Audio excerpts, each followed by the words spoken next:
પનીર પરાઠા બનાવવા માટે એક નાનો કાંદો આપણે ઝીણું સમારવાનું છે, 3 લીલા મરચાં ઝીણા સમારવાના છે અને એક ગાજરને છીણીને એડ કરવાનું છે. થોડું મીઠું લગાવીને એને થોડીક વાર મૂકી દેવાનું છે. હવે 2 વાટકી જેટલું લોટ લેવાનો છે, એમાં 2 ચમચી જેટલું તલ, થોડું મીઠું અને 2 ચમચી જેટલું તેલ અને કોથમીર ઉમેરીને સરસ ડો રેડી કરીને સાઈડમાં મૂકી દેવાનું છે. હવે એને રેસ્ટ થાય ત્યાં સુધી આપણે જે કાંદાને એમાં મીઠું નાખ્યું હતું એમાંથી બધું પાણી આપણે કાઢી લેવાનું છે. પાણી કાઢીને હવે બધા મસાલાને એમાં એડ કરવાનું છે.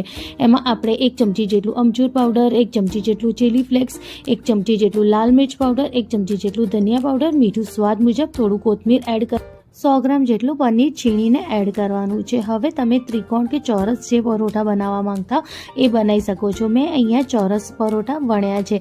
પરોઠાને આપણે બહુ દાબીને નથી વણવાના. હવે એને એકદમ લો ફ્લેમ ઉપર શેકી લેવાનું છે અને રેડી છે પનીર પરાઠા. રેસીપી ગમે તો લાઈક